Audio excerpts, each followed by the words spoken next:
Huckleberry.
We started a game we never got to finish. Play for blood, remember?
Yo, peace, power, prosperity to the village. Y'all already know what time it is.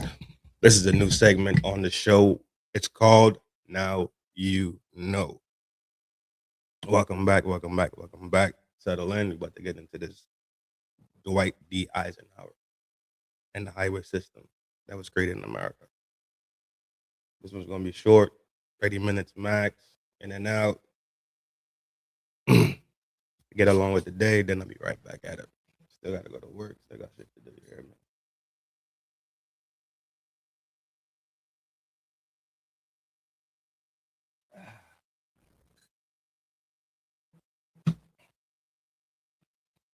me? Let's get into this Dwight D. Eisenhower guy. This is the guy on the screen right here.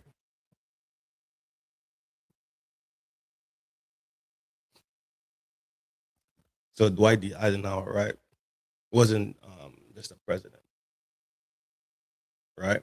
He's a 5-star general from the World War II times.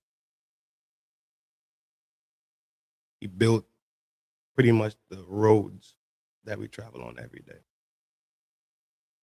Now I came up with this was we just pretty much left the holiday season, right?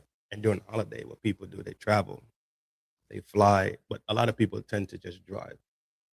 And they get on these interstates. And they always see this sign, right? It's always a sign on the interstate that says Eisenhower highway system, or Interstate Eisenhower. I can't remember exactly what the sign reads. But I wonder how many people actually stop to actually figure out why is it called Eisenhower? Why is it called an interstate system?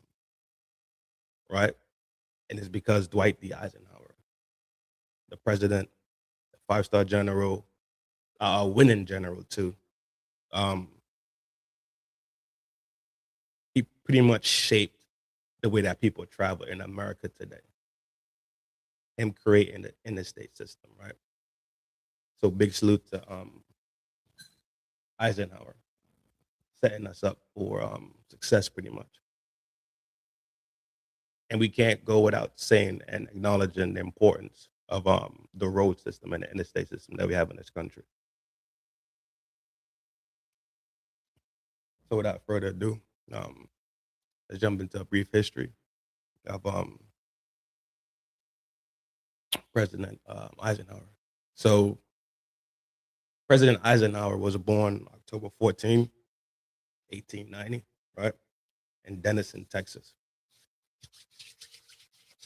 Raised in Abilene, Kansas, right? Um, Religious family, working class, just the average American family. He graduated West Point in 1915. West Point is a military university, military college, based in not New York, not the city of New York, but the state of New York, like up in the boonies of New York. Is a very prestigious military college. A lot of army generals, a lot of army officers have attended West Point. Dwight D. Eisenhower being one of them. He was a regular dude, right? A regular dude, regular family. Came up from the bottom, working hard. But one of his key traits was his level of discipline, right?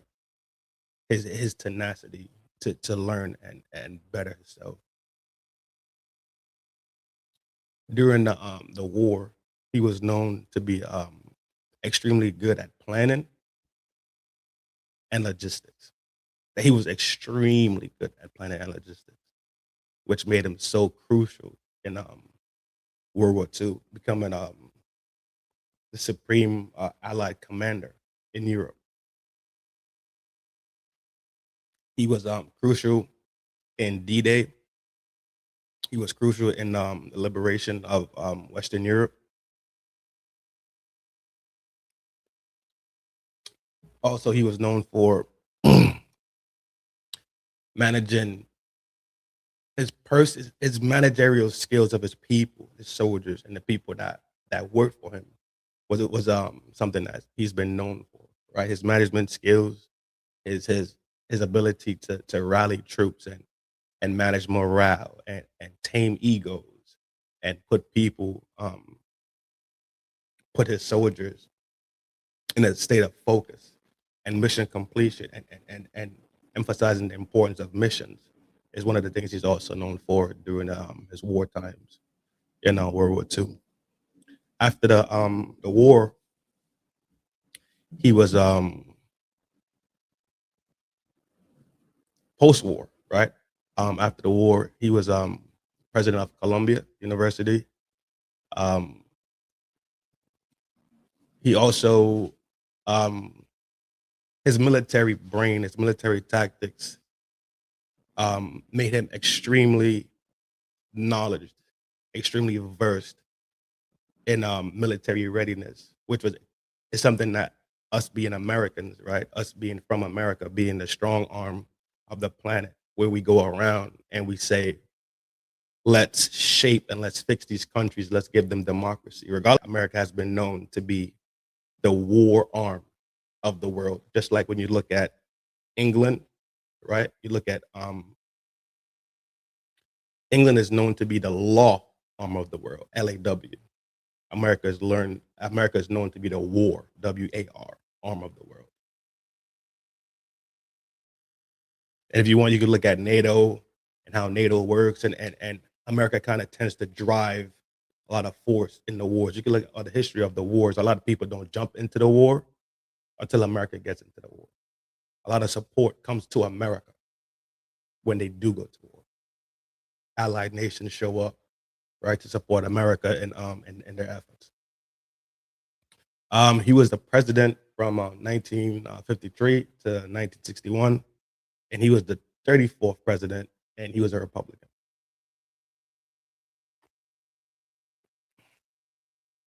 He ended the Korean War. avoided a direct beef with the USSR at the time.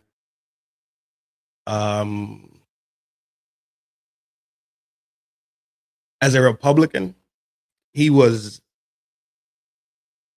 against segregation, which is kind of strange, right? In those times, you think about Republicans, you think about, for some reason, Republicans and conservatives have this connotation of racism, which we really explored on this channel, and we know it not to be true. So, him being a Republican, he was actually pro desegregation, right?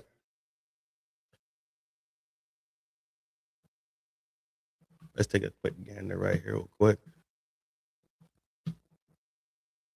Swap this over. There we go. In the US, you probably know your local highways pretty well. But once you're out of your usual zone, it's easy to feel lost. Unless you're an interstate trucker. The good news is, there's actually a system to the madness. Highways aren't numbered randomly. There's a method behind it. And once you know it, getting around gets a lot easier. I learned this a couple of years ago about the numbering system, and it goes north, south, east, west, odds and evens, right? So if you look at the very bottom of America and you look at Jacksonville, Florida, all the way into, I want to say it's LA or San Diego. I think it's LA, right? You have I-10, 10 being an even number, right? 10 being an even number. And at the very top, the northern hemisphere of America, you have I-90, right? So if we're looking at America, California to New York, right? California to Florida, right? We have Washington, and then there's Maine, right? At the bottom, you have I-10. And at the very top, you have I-90, right? The even numbers, right, run longitudinally through America. Well, Trin, what's up with the odd numbers? The odd numbers are, if you're in California, right, north to south is I-5. California, Washington, Oregon, all the way down as the I-5 interstate. When you go to the east, and we're talking about Maine, New Hampshire, Massachusetts, Rhode Island, Connecticut, New York, New Jersey, Georgia, Florida, that is I-95. You see it? North and south, odd numbers, starting with 5 and ending with 95. Right? Running laterally, right? Up and down, north and south. Longitudinally, you start at the bottom, right? Texas, Florida, California, that line, New Mexico, that line right there, that is I-10. And you go all the way to the top, you end up at I-90. So that's how they numbered the system. This video is about to do a little bit more explanation on it. But I learned this. I forgot who taught me this or who showed this to me, but I figured it'd be something cool to bring to y'all. New Englanders know I-95, 90, and 495. Southern Californians drive on the 10, the 405, and the 5. But what do those numbers actually mean? The U.S. Interstate Highway System was created in the 1950s, led by President Eisenhower, to connect the country with a fast, organized network. Shout out to Eisenhower.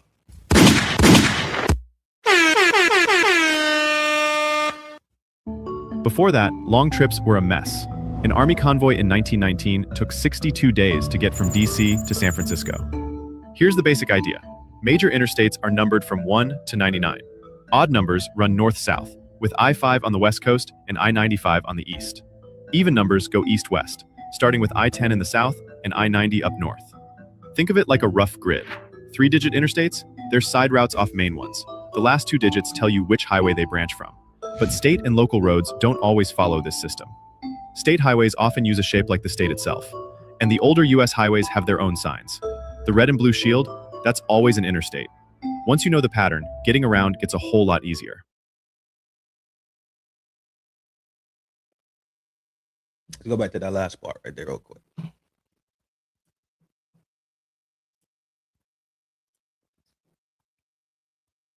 Even numbers go east-west, starting with I-10 in the south and I-90 up north. Think of it like a rough grid. 3-digit interstates, there's side routes off main ones. The last 2 digits tell you which highway they branch from. But state and local roads don't always follow this system. State highway. You see that? 495, 295, 395, they coming off the I-95. They branching off. The last 2 numbers are the main numbers that is coming off of.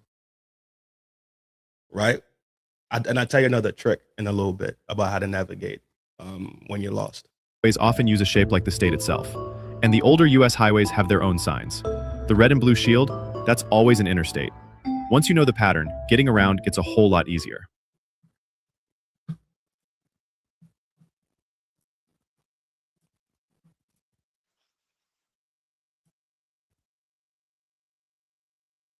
We look at this video in a little bit. But yeah, this is the ingenuity of Dwight D. Eisenhower, right? It's something that we take for granted because it's something that we just kind of was born with. Like think about today. It's something that we're just born with. It's something that we just take frivolously, not understanding that it took time and ingenuity and concentration and thought and forethought, right, to make the system work and have the system in play that we just take for granted. We just see 95, we see 295, we see 375. We just navigate these things, city to city, especially during the holiday season. We just came off the holiday season, to be honest. We just did New Year's, Christmas, back up a month. We had Thanksgiving, back up another month, you had Halloween, right? So pretty much from, let's say, and we could even count even up to September time, to be honest with you, having Labor Day in September. A lot of people travel during the Labor Day, right? You have the Halloween. People really don't travel that much as interstate travel, but truckers still got to get down the road and do what they got to do, right? The candy has to get to the grocery store some way, somehow. So truckers take these routes, but truckers are the ones I think really appreciate this system because that's literally their bread and butter, as compared to a soccer mom, right, who drives for the holiday season for Thanksgiving to go see her parents and takes the family 2 states over. She doesn't appreciate it the same way that a trucker would appreciate it, navigating and knowing these roads.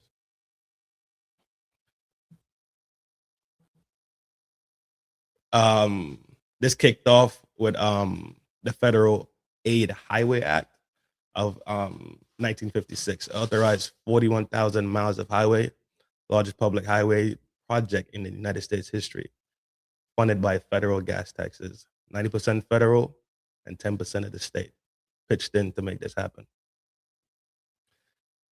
Without this interstate system, just like they said earlier, a couple of decades earlier, it took 62 days to navigate DC to San Fran, right? The ingenuity and this modern marvel, pretty much, because it is a marvelous thing. Think about how proficient and efficient interstate commerce became. Think about how military movement has been advanced and expedited through this system. But it's something that we take for granted. And I know we take it for granted because I took it for granted until I understood it for myself. I did take it for granted. So if I take it for granted and I use it, right, on a daily basis just to navigate, then I know people that pretty much just go through the motions of it. They're just going through the motions, get in the car, gas it up, drive down the street, get on the highway, hit I-10, get from Florida, hit Bama, hit Mississippi, hit Louisiana, right? It's just something that people take for granted all the time and not comprehending how much time, money, ingenuity, dedication went into creating this fucking system that is still in effect today, that has advanced America in such a vast and fast way. As to anything that's implemented into society, there's always going to be drawbacks, right? There's always going to be, let's say, cons. There's going to be pros and cons to everything, especially when we talk about things that are being pushed mass wide. So some of the negative things that pretty much some of the cons that came along with this was inner city neighborhoods were destroyed. Minority communities were displaced, and created the dependency on cars, right? At the same time, though, suburban areas tend to grow. Like suburban America grew. If that makes sense, because you can now, let's say, close proximity states. Let's say states that have cities that are close by, but they're interstate. Let's say, if you look at New Jersey and New York, a lot of people live in New Jersey, especially back in those times when the infrastructure actually being built and commerce was taking off and all these business structures was going up. A lot of people lived in Jersey, but worked in the city of New York. A lot of people took the train. A lot of people still did drive using the interstate highway systems, right? Even when you look at, you have Boston and Connecticut. I think it's Springfield, Massachusetts, not Boston. Yeah, Springfield, Massachusetts, and I think it's Connecticut and Rhode Island. They're a couple. I think it's like an hour and change from each other. Major cities, especially when you look at the north, because the north is very small. You go to the south is kind of spread out. Like if you look at Texas is spread all the way out. Florida's kind of spread out also across the I-10. Even across 95, Florida it's spread out. The south is just spread out as is in comparison to the northern eastern region. It's kind of scrunched in. Like those states are very small states.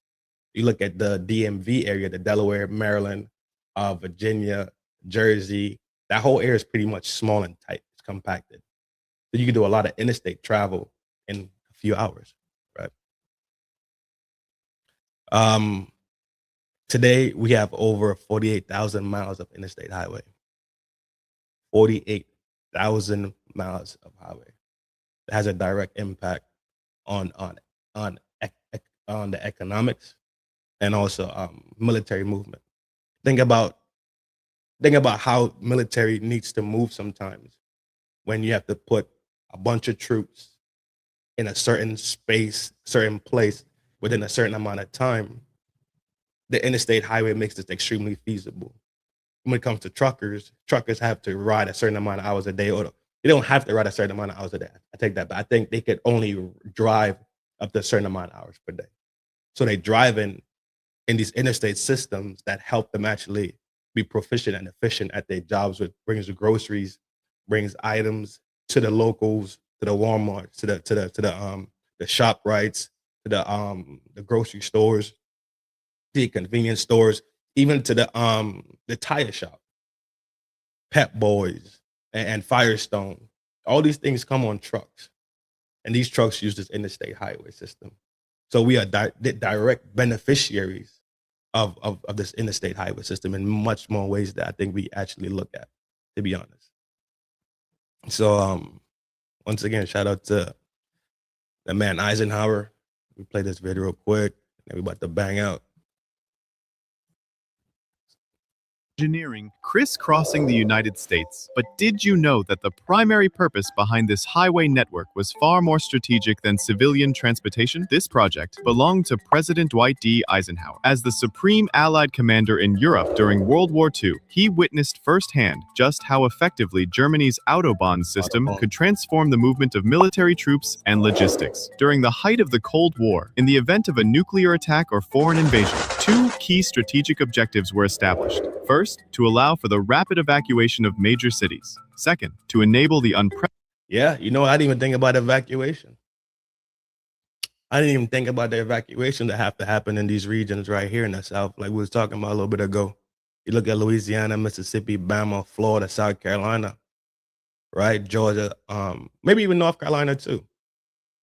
Like the interstate actually could put you, yeah, I didn't even think about that. That's what's up. I didn't even think about that one.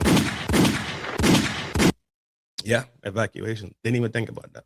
Precedented mobilization of troops and equipment across the continent. The clearest evidence of this purpose lies in the project's official name, the National Interstate and Defense Highways Act. So these roads, used by millions of civilian vehicles today, are not merely a transportation network. They are, in fact, one of the largest. Yeah, absolutely. What up, guys? Peace. Yeah, the Interstate Highway is a marvel, man. It is a modern marvel. Yes, in the transportation sector. It is. It's crazy, bro. The other crazy thing about it is how people just take it for granted. And when you know, I think when people learn how something is built or what goes into it, or the blood, sweat, and tears, even when it comes down to like how we talk about how New York City was built tall with skyscraper technology and skyscraper design, that's a modern marvel in itself. Beams, steel beams, welded together, bolted together, framed up. Those are modern marvels that we just take for granted because we don't comprehend how they're built. And I think that's gonna be my next show. Skyscrapers, how skyscrapers are built. So for the next Now You Know, we'll do skyscrapers. How about that? But yeah, you're absolutely right. Largest and most enduring strategic defense infrastructures of the Cold War era, designed to ensure America's national security. That's it. Yeah, man.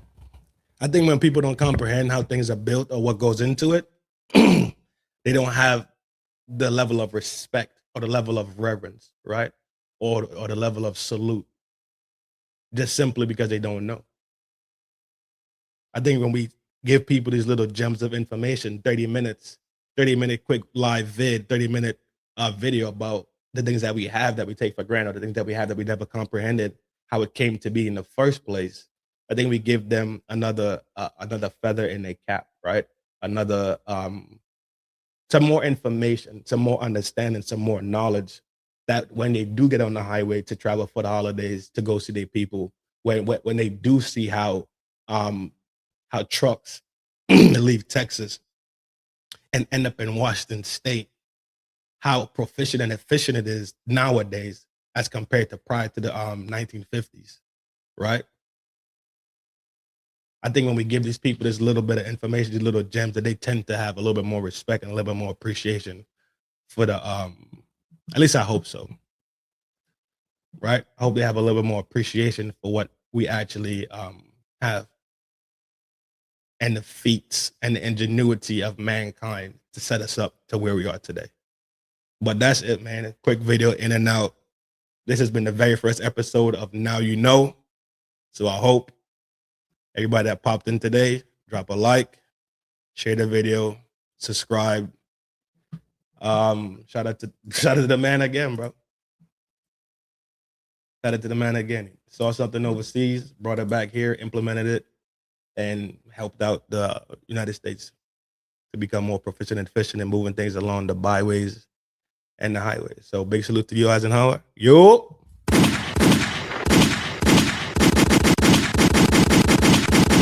The president and a 5-star general.